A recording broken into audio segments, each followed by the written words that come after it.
Okay, सो आज का lecture start करते हैं। Defect of vision and their correction. तो आज के टॉपिक में हम लोग क्या देखने वाले हैं, हमारे जो आंखों की दृष्टि होती है, जब हम आंखों से देखते हैं तो कभी कभी कुछ ऐसे भी प्रॉब्लम्स आते हैं जिसकी वजह से हमें आंखों से दिखाई नहीं देता है। तो ये 3 प्रकार के प्रॉब्लम हो सकते हैं।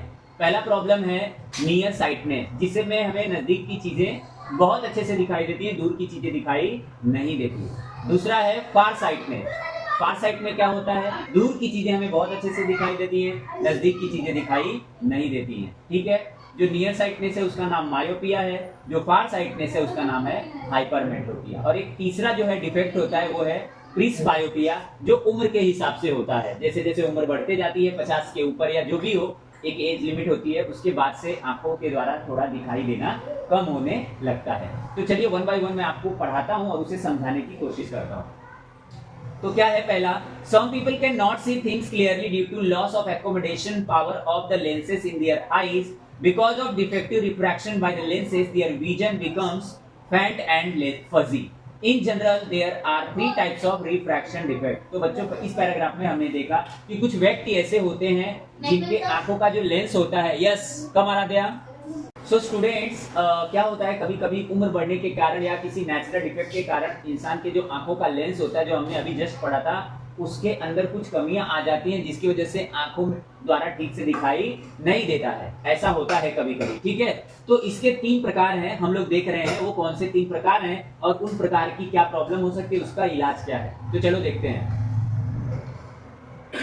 नियर साइटनेस मायोपिया, रिपीट करेंगे, near sightedness myopia. Once more, near sightedness myopia. नाम में ही लिखा है नियर साइटनेस, मतलब नजदीक का अच्छे से दिखाई देता है, दूर का दिखाई नहीं देता। इसका दूसरा नाम है मायोपिया।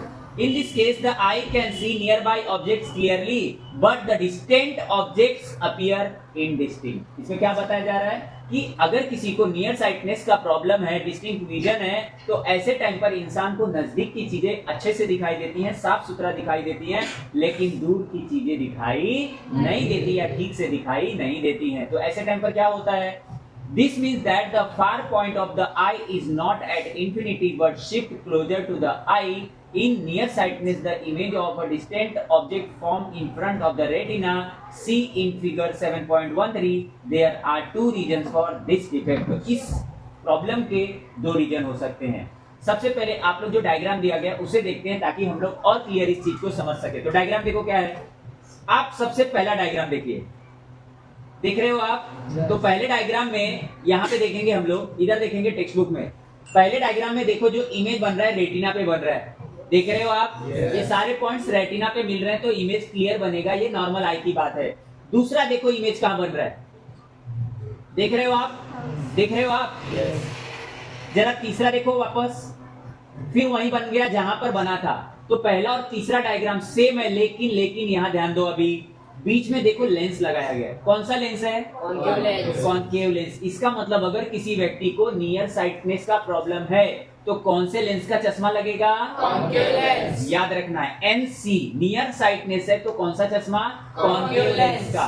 याद रखने की कोशिश करो आप, कॉन्केव लेंस का चश्मा। मतलब क्या, जब वो नॉर्मल आंखों से देख रहा था, जब नॉर्मल आंखें थे तो इमेज रेटिना पे बन रहा था, लेकिन जब उसको प्रॉब्लम हुआ तो इमेज रेटिना पे नहीं बन रहा है। देखो कहां बन रहा है आप, है ना, है कि नहीं। तो इसके वजह से उसे ठीक से दिखाई नहीं देगा। लेकिन जब वो वापस डॉक्टर के पास जाएगा, ठीक है, और वो कौन से लेंस का चश्मा बनवाएगा, कॉन्केव लेंस का, तो उसको इमेज प्रॉपर दिखाई देगा। सबको समझा, ये डायग्राम समझ में आ रहा है, डायग्राम समझ में आ रहा है आपको। Raise your hand, how many of you understanding the diagram. Very good, go ahead. हाँ वो चालू है। सेकंड देखो, द कर्वेचर ऑफ कॉर्निया। सबको कॉर्निया के बारे में पता है, मैंने पहले ही बताया। The curvature of cornea and the eye lens increases. The muscle near the lens cannot relax so that the converging power of the lens remains large. बच्चों ध्यान से सुनना, आपको मैंने बताया था हमारी आंखों में जो सिलरी मसल्स होती है, बताया था ना सिलरी मसल। तो एक एज आने के बाद ना जो सिलरी मसल्स होती है ना, वो खुद ऐसे कॉन्ट्रैक्ट नहीं हो पाती। बुजुर्ग लोग देखो कितनी स्लोली चीजों को, मतलब एकदम स्लोली समझ में आ रहा है कि नहीं। तो जो आंखों का जो सिलरी मसल्स होता है ना, वो उतना मतलब प्रॉपर काम नहीं कर पाता है, जिसकी वजह से आंखों का जो डाइवर्जिंग और कन्वर्जिंग करने का जो एबिलिटी है ना, वो कम हो जाता है, जिसकी वजह से ये प्रॉब्लम हो जाती है। कॉर्निया ठीक तरह से क्या करता है, विजन नहीं करा पाता। क्यों नहीं करा पाता है कि दूर की चीजें तो आंखों को जो हमारा सिलरी मसल था ना उतना ज्यादा रिलैक्स और कॉन्ट्रैक्ट कर पाता नहीं है। पहला पॉइंट का ये प्रॉब्लम था। दूसरा प्रॉब्लम देखो, the eye ball elongate so that the distance between the lens and the retina increases. ध्यान से सुनना, अब जो आई बॉल है ना इलोंगेट हो जाता है, वो क्या हो जाता है, या तो स्ट्रेच हो जाता है या तो बहुत ही बल्जी हो जाता है, ऐसा फूल जाता है। लेकिन यहाँ पे बोला इंक्रीज हो जाता है, जिसकी वजह से रेटिना और इसके बीच का डिस्टेंस क्या हो जाएगा, बढ़ जाएगा और इमेज जहां बनना चाहिए था वहां बनता नहीं है। और आप देख सकते हो इमेज कहां बन रहा है, देखे थे ना सेकंड डायग्राम में, और फिर लेंस लगाने के बाद वो ठीक हो जाता है।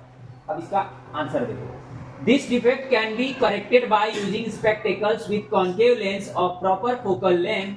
This lens diverge the incident ray and these diverged rays can be converged by the lens in the eye to form the image on retina।